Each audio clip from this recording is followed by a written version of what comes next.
Hello students, how are you? Welcome to the Hindi class. सभी बच्चे अपनी हिंदी पाठमाला उमंग भाग 6 निकाल कर बैठ जाएं। सभी बच्चे अपनी पुस्तक का पाठ 12 समय नियोजन खोलकर बैठ जाएं।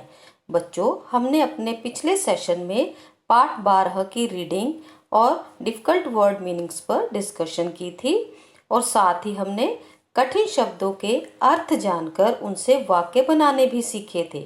आज की कक्षा में हम इस पाठ की बैक एक्सरसाइजेस पर डिस्कशन करेंगे। अभ्यास, लिखने की बारी। प्रश्न नंबर 1, प्रश्नों के उत्तर संक्षेप में लिखिए। संक्षेप यानी शॉर्ट टाइप क्वेश्चन आंसर। बच्चों, यहाँ पर जो आपको प्रश्न दिए गए हैं, आपने उन सभी के उत्तर संक्षेप में देने हैं। क, समय नियोजन के लिए सर्वप्रथम क्या करना चाहिए?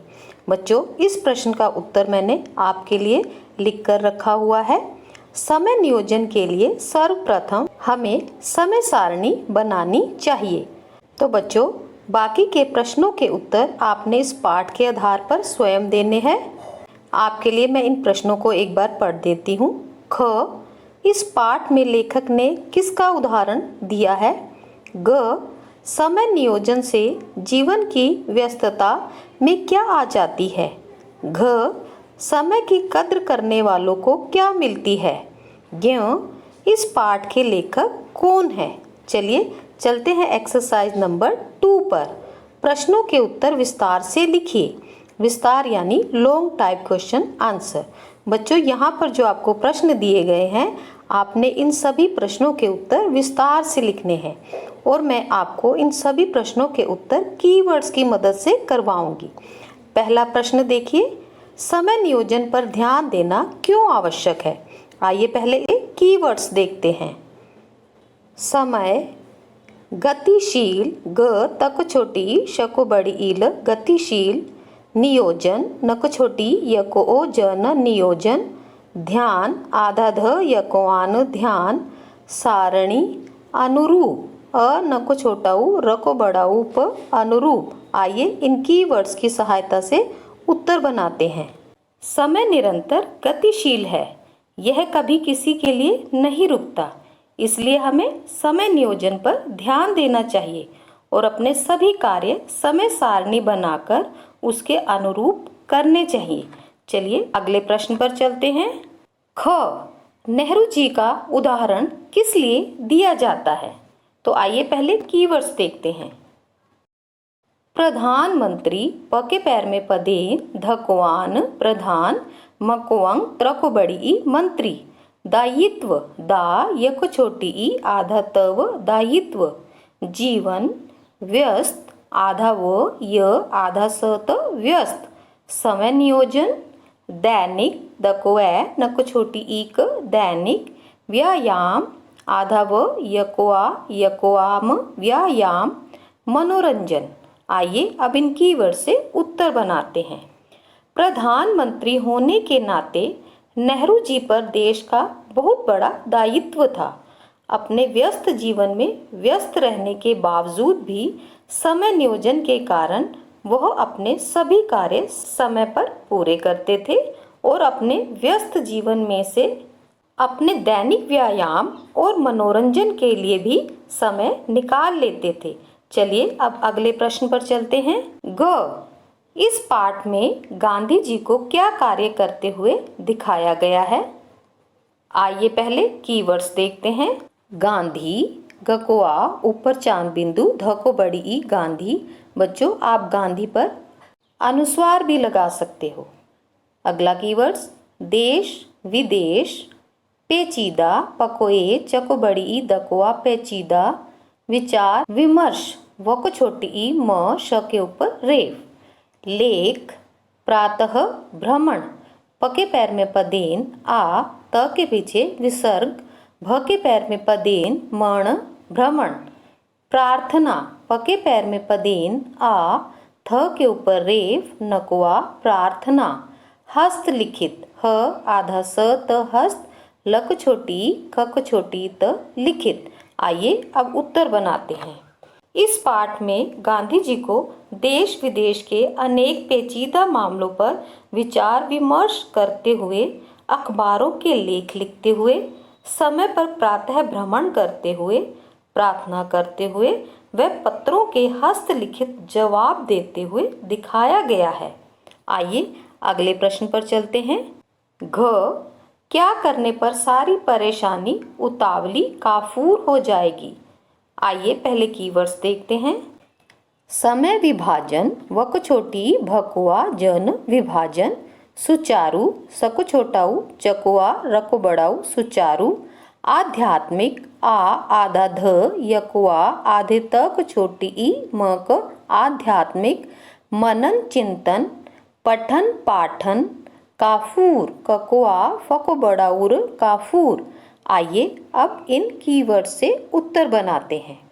समय विभाजन के अनुसार काम करने से हमारे सभी काम सुचारू रूप से निश्चित समय पर होते चले जाते हैं। कसरत, आध्यात्मिक, मनन चिंतन और पठन पाठन के लिए भी समय निकल आता है। ऐसा करने पर सारी परेशानी उतावली काफूर हो जाएगी।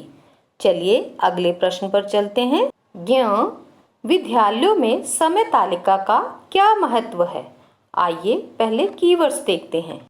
विद्यार्थियों, वक छोटी आधा ध यकोआ थक छोटी ई ऊपर रेफ यको ओ पीछे अंग। विद्यार्थियों, जीवन, सफलता, मंजिलें, मकोअंग जक छोटी लकोए पीछे अंग मंजिलें, जीवन, पर्यंत प य के ऊपर रेफ अंग त पर्यंत। आइए अब उत्तर बनाते हैं। विद्यार्थियों के लिए समय पालन का कई कारणों से अधिक महत्व है। विद्यार्थियों को एक लंबा जीवन जीना होता है और सफलता की ऊंची ऊंची मंजिलें तय करनी होती है। विद्यार्थी जीवन में जो आदतें पड़ जाती हैं वे जीवन पर्यंत बनी रहती हैं। इसलिए विद्यालयों में छात्रों को समय तालिका दी जाती है। तो चलिए बच्चों अब चलते हैं एक्सरसाइज नंबर 3 पर। रिक्त स्थानों की पूर्ति कीजिए। रिक्त स्थान यानी फिलअप्स। बच्चों यहाँ पर आपको कुछ फिलअप्स दी गई हैं। आपने पाठ के अनुसार उन रिक्त स्थानों में सही वर्ड फिल करना है। क डैश वापस लौट कर आ सकता है लेकिन समय नहीं, तो पाठ के अनुसार यहाँ पर सही शब्द आएगा धन। धन वापस लौट कर आ सकता है लेकिन समय नहीं। तो बच्चों बाकी के फिलअप्स आपने स्वयं फिल करने हैं। मैं आपके लिए एक बार इन्हें पढ़ देती हूँ। ख समय विभाजन से हम जीवन की विषम डैश में भी संतुलन बनाए रखते हैं। ग हमें सभी डैश में रोज कुछ ना कुछ समय लगाना चाहिए।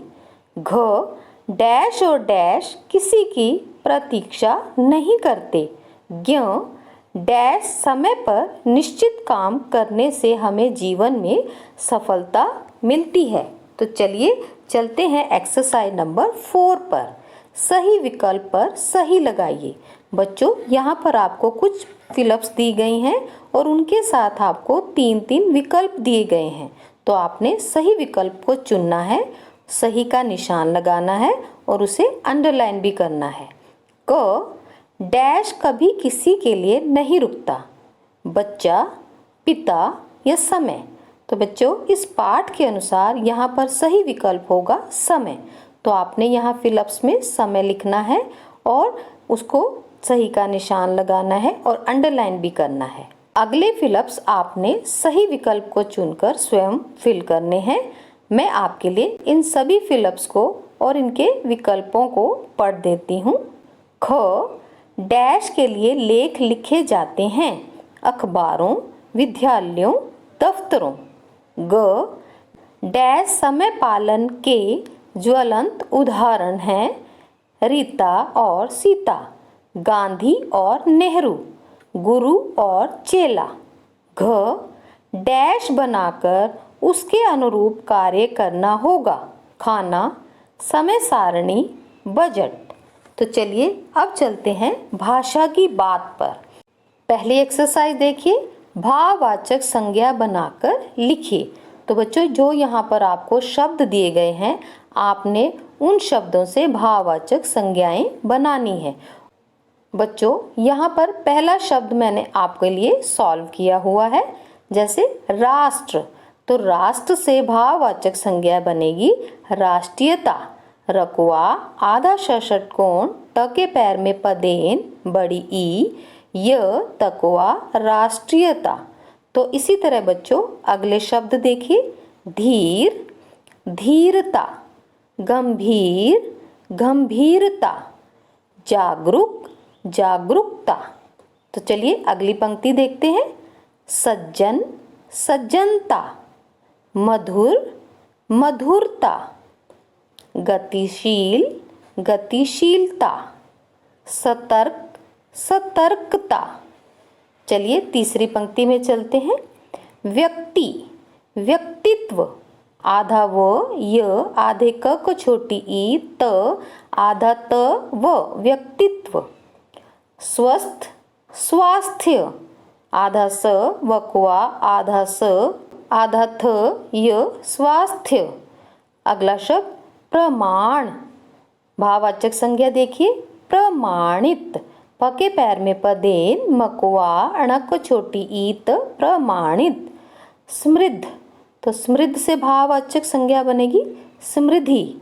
स मके पैर मेरी आधा द ध को छोटी ई। तो चलिए बच्चों अगली एक्सरसाइज पर चलते हैं। एक्सरसाइज नंबर 2, शब्दों को शुद्ध करके लिखिए।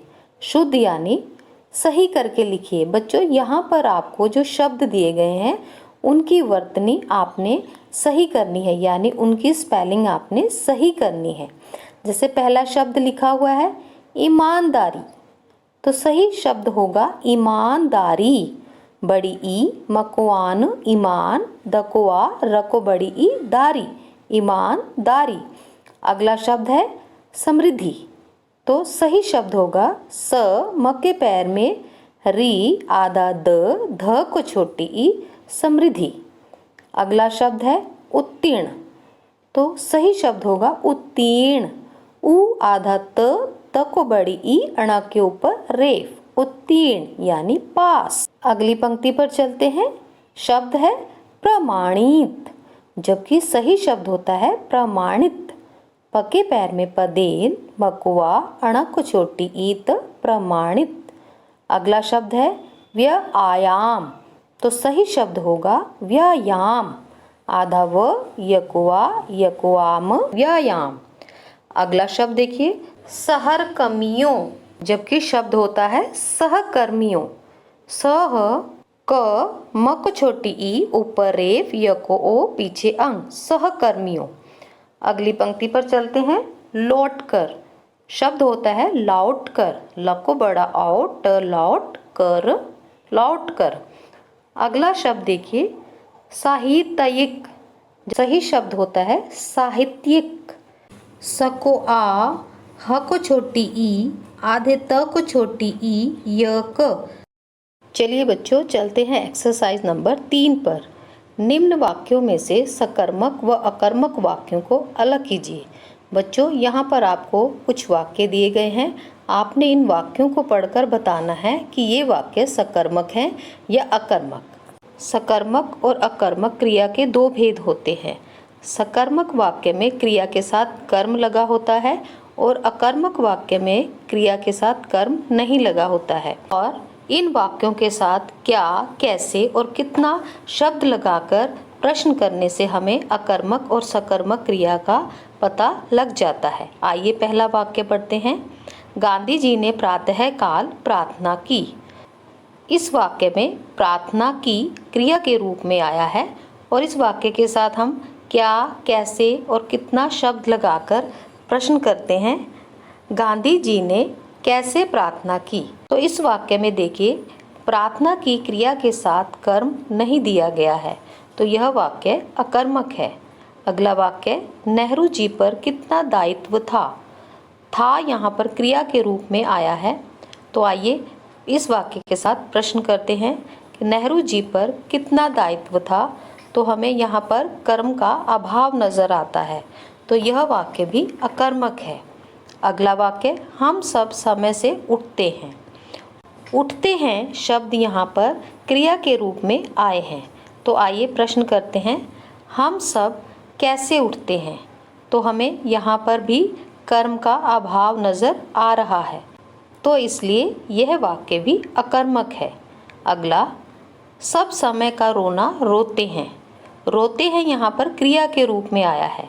और आइए पहले प्रश्न करते हैं, सब समय का क्या रोते हैं? तो आपको आंसर मिलता है रोना। तो रोना शब्द यहाँ पर क्रिया के साथ कर्म के रूप में आया है, तो यह वाक्य सकर्मक है। चलिए अगला वाक्य पढ़ते हैं, समय उड़ता चला जाता है।